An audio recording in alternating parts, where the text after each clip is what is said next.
Bonjour à toutes et à tous. Aujourd'hui, nous allons aborder l'audition. Alors après avoir vu en détail le fonctionnement de l'œil et de ce que sont les ondes électromagnétiques, nous nous intéressons maintenant aux ondes sonores et à l'oreille, capable de donc détecter ces ondes. Nous allons regarder ensemble ce que sont ces ondes et nous allons expliquer comment fonctionne donc l'oreille. Alors l'oreille, de manière assez simplifiée, on peut la diviser en trois grandes sections. Il y a la section externe, donc celle à laquelle on a accès. Donc on a également la zone intermédiaire qui s'appelle l'oreille moyenne. Et on a une zone plus interne, à l'intérieur en fait des os du crâne, qu'on appelle l'oreille interne. Donc les oreilles, on en a deux. Et vous allez voir donc que chaque section a ses propriétés et va permettre de créer des influx nerveux qui vont être envoyés à l'arrivée donc au système nerveux central. Alors commençons par l'oreille externe. L'oreille externe, elle est constituée d'un morceau de cartilage recouvert de peau, c'est le tympan. C'est le pavillon. Donc le pavillon, c'est ce que l'on voit de l'oreille. Et le conduit qui est à l'intérieur s'appelle le conduit auditif. Et en fait, donc tout ça, la forme qu'on voit du cartilage, la forme de l'oreille externe, du pavillon, sert à rassembler les ondes sonores et à les envoyer à l'intérieur du conduit auditif. L'objectif est de détecter donc les vibrations de l'air et de les envoyer directement sur le tympan étant une petite membrane capable de vibrer en fonction des ondes sonores. Donc imaginons un son qui est émis, vous voyez, le pavillon permet d'envoyer les ondes sonores directement dans le conduit auditif. Le conduit auditif amène les ondes sonores dans le tympan. On le répétera un peu plus loin, mais ce que vous voyez en bleu ici, ce sont des variations de pression de l'air. Donc, c'est des vibrations. Le tympan, c'est une membrane et il est lié à la fois à l'oreille externe et à l'oreille moyenne. Il fait la liaison entre les deux. Donc, lorsqu'il vibre, il va entraîner un ensemble de structures qu'on retrouve dans l'oreille moyenne, tout simplement. Alors, le tympan, il ressemble à ça quand on le regarde de l'extérieur. Donc ça, c'est ce que voit un ORL, un médecin, qui regarde à l'intérieur de votre oreille. Donc le tympan, vous voyez ici, c'est la membrane qui est en fait en travers du conduit auditif, si on veut, à la fin.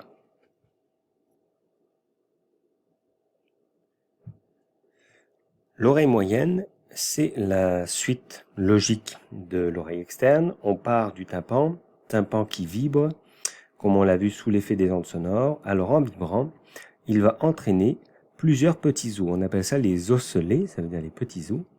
Et le marteau, qui est le premier osselet, est relié directement au tympan.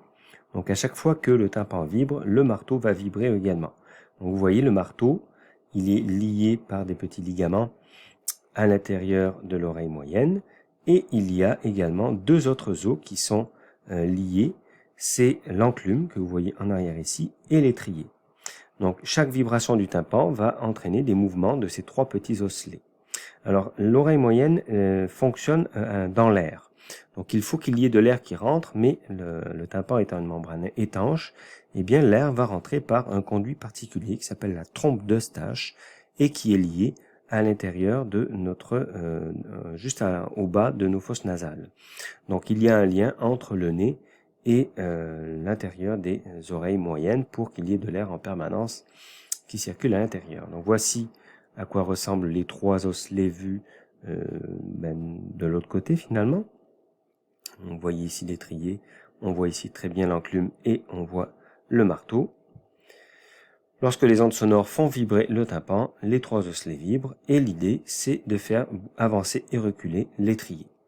L'étrier, lui, eh bien, il est lié à l'oreille interne et en poussant, en avançant et en reculant, il va pousser des liquides qui vont avancer dans la cochlée, comme on va voir dans l'oreille interne.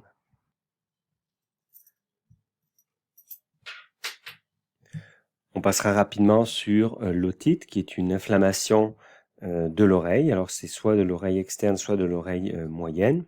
Donc dépendamment de l'endroit où vont s'installer les virus ou les bactéries, en fait la médication à prendre sera différente. C'est un petit peu plus complexe d'aller agir sur les micro-organismes quand ils sont dans l'oreille moyenne. mais ça se fait avec des antibiotiques notamment.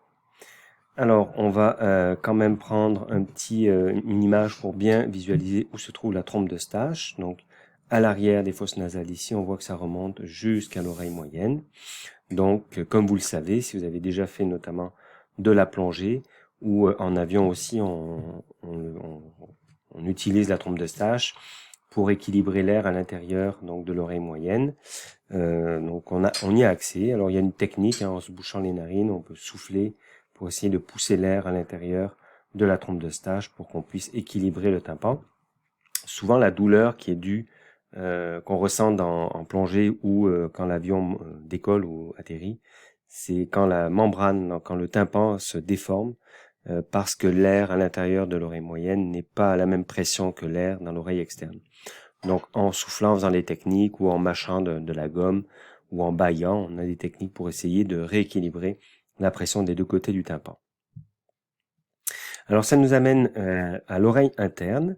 Donc on a compris que l'étrier avance et recule sous l'effet des vibrations donc des autres osselets qui eux-mêmes sont reliés au tympan. Et dans la cochlée, il y a un liquide. Alors ce liquide va tout simplement avancer par vagues sous l'effet des mouvements de l'étrier. Alors ces petites vagues vont avancer dans cette forme comme en spirale qu'on retrouve dans la cochlée. Et dans la cochlée, il y a des capteurs qui vont s'activer en fonction des vibrations, donc des types de sons qui ont été perçus par l'extérieur et qui vont envoyer un influx nerveux à travers le nerf cochléaire au système nerveux central. Donc toujours pour revenir sur nos vibrations, on voit ici donc l'étrier qui avance et qui recule, qui va pousser les petites vagues de liquide à l'intérieur de la cochlée, et ces petites vagues vont activer des capteurs qui sont situés tout le long de la cochlée. On va les voir plus en détail ici. Donc vous voyez la cochlée vue de l'intérieur. Donc vous voyez ici la spirale, la forme spiralée. Et bien on voit le liquide. Donc en rouge c'est le liquide qui avance. Vous voyez il avance comme ça, puis ensuite il va redescendre. Et en avançant, dépendamment des types d'ondes sonores, certaines cellules, alors on appelle ça des cellules ciliées, vont être activées en fonction donc du type de son. Les cellules ciliées sont ici dans les zones intermédiaires et ce sont elles qui vont envoyer des influx nerveux qui seront interprétés comme des sons par le système nerveux central. Donc le nerf cochléaire va être le nerf qui rassemble toutes les informations captées par les cellules ciliées.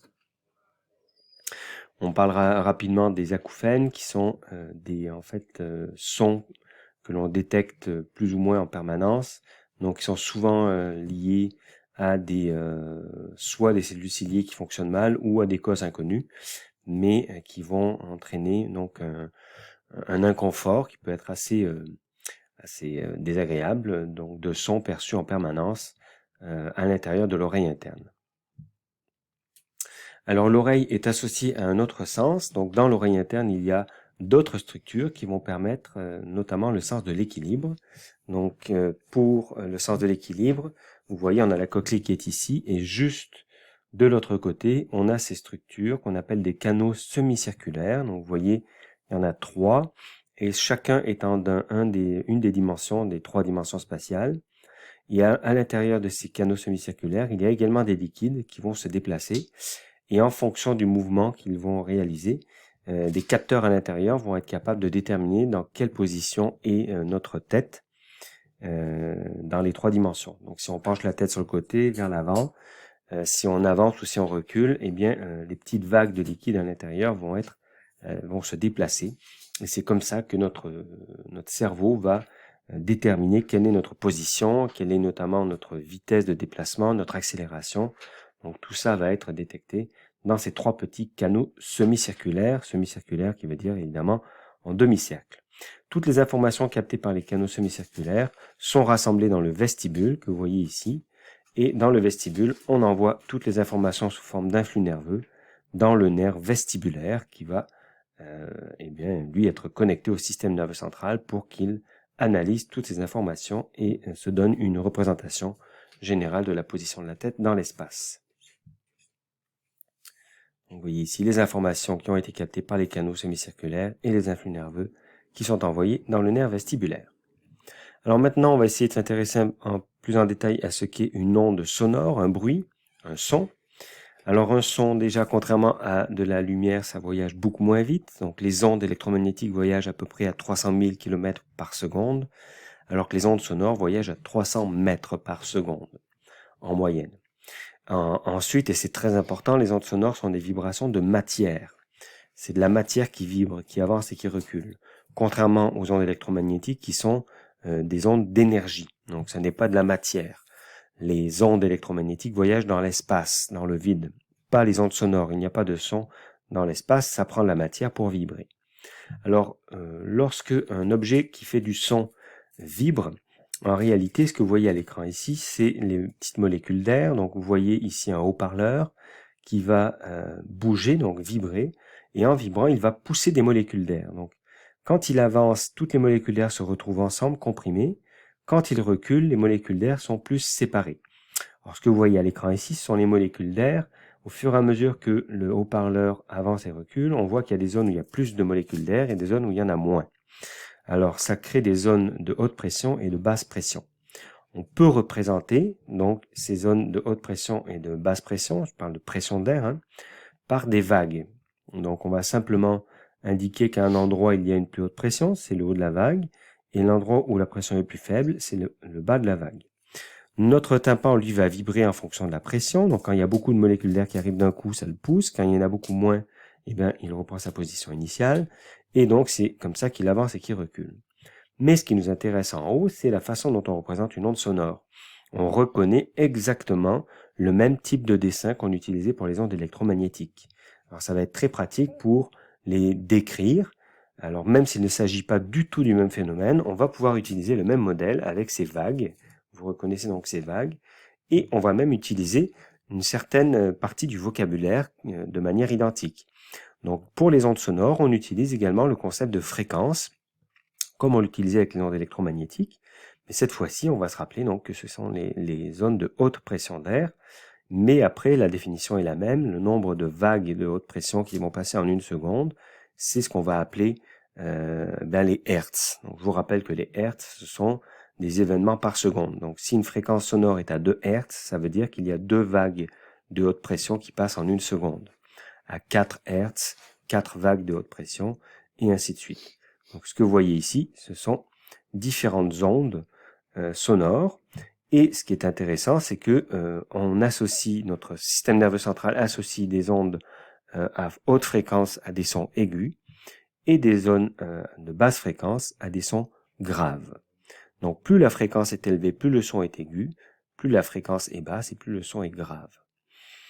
Et là, ça nous amène à la musique. Donc la musique, en fait, les fameuses notes de musique sont simplement des fréquences particulières. Donc le La qu'on retrouve à peu près au milieu du piano, c'est un son qui vibre à 440 Hz. Donc c'est comme ça que la musique est créée.